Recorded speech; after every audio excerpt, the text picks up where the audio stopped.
Paper එක ලකුණු අඩු වෙන්න පුළුවන්නේ එක්ක තාම ඉගෙනගෙන නැති ඒවා, ඉගෙනගෙන නැහැ. ඉගෙන ගත්තා මතක නැහැ.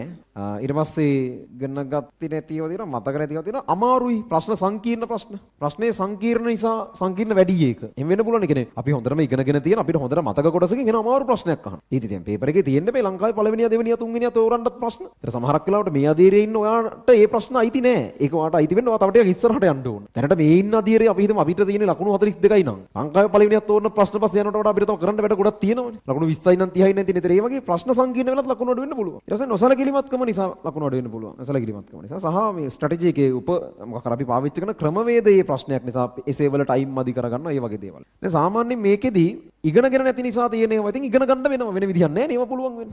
ඒ කියන්නේ අපිට පේපර් එක ලකුණු අඩු වෙන්න පුළුවන් විදි පහයි තියෙන්නේ. ඒ විදි පහට අදාළ උත්තර හොයන්නයි අපිට තියෙන්නේ. ඉගෙනගෙන නැති ඒවා ඉගෙන ගන්න වෙනවා. දැන් මුලින්ම ඔයාලට පේපර්ස් කරද්දී තේරෙනවා මේවා තමයි පේපර්ස් කරද්දී ඔයාලා දන්නවනේ ඔයාලා ඉගෙනගෙන තියෙන ඒවා මොනවද නැති ඒවා මොනවද කියන්නේ. ඔය ඉගෙනගෙන නැති ඒවා හදාගන්න එකදී ඒක ටිකක් ලොකු ප්‍රොසෙස් එකක්. එක එකාට සාපේක්ෂව සෑහෙන දුරට. එකෙකුට සිලබස් එකම කව වෙලා තියෙන්න පුළුවන්. තව එකෙකුට සෑහෙන දේවල් දැන් වල මිස් කරගත්තා තියෙන්න පුළුවන්. ඒතර එහෙම මිස් කරගත්තා තියෙනවා නම් ඒ පාඩම් ටික මුලින්ම ලිස්ට් එකක් විදිහට ලියන්න.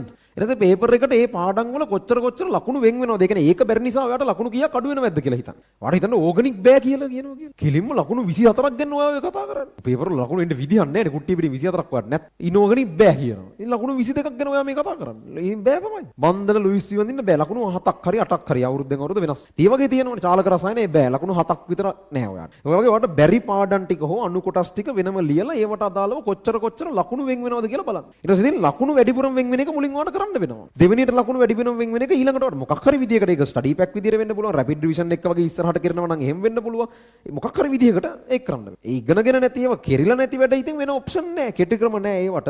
කොව්වටත් කෙටි ක්‍රම නැහැ. නමුත් මේක ඉගෙන ගන්නව හැර වෙන විකල්පයක් නැහැ නේ. ඉතින් ප්‍රශ්න කරා කියලා ඉගෙනගෙන නැති එකක් කොච්චර කරත් පුළුවන් වෙන්නේ නැහැ නේ. ඉගෙන ගන්නම වෙනවා. ඒක කාගෙන් හරි අහගෙන හරි පරණ මොකක් හරි වීඩියෝස් වලින් හරි ස්ටඩි පැක් එකකින් හරි ඉස්සරහට කරන්න තියෙන එකක් නම් එහෙම හරි. දැන් කර්මාන්ත පරිසරයේ ප්‍රශ්නයක් පේපර් එකට ඇවිල්ලා වැරදුනා කියන්නකෝ දැනට නම් දාන්නේ. වැරදුනොත් ඒක කර්මාන්තරي ඉගෙන ගත්තම හරියනවා. ඒව පන්තිය කොහොමත් කෙරෙන දේවල් ඉස්සර. ඒක එතකොට අහු වෙනවා. නමුත් කෙරිලා තියෙන එකක් වායු නියම බෑ. වායු නියම බැරි වුණාට ලකුණු සාමාන්‍යයෙන් 3ක් 4ක් වගේ තමයි වායු නියම කියලා අඩු වෙන්නේ. හැබැයි මේ ගණන් වල තේරෙනවනේ වායු නියම ඕන කියලා. අර මෙතනදී පොඩ්ඩක් අමාරු වීමක් වෙනවා වායු නියම බැරි ළමයෙකුට. එහෙම කේසයක් තියෙනවා. ඔය විතර කොහමද ඉගෙනගෙන නැති පාඩම් ටික වෙනම හදන්න ඒක වෙනම ප්‍රොජෙක්ට් එකක්. ඒක ලොකු වැඩක් ඒක. ඒක වා වෙනම කොහොමද ඉස්සරහට පන්ති වල කෙරෙන්න තියෙන ඒව ගැන බය වෙන්න දෙයක් නැහැ නේ. සහ ස්ටඩි පැක් හරි මොකක් හරි විදිහට දැනට කරගෙන යන්නේවත් හරි බය වෙන්න දෙයක් නැහැ. කෙරිලම නැතිව තියෙනවා නේද මොකක් හරි විදිහකට වෙලාව හදාගෙන කරන්න යනවා. ඒකට ඒ හැර වෙන ඔප්ෂන් එකක් නැහැ.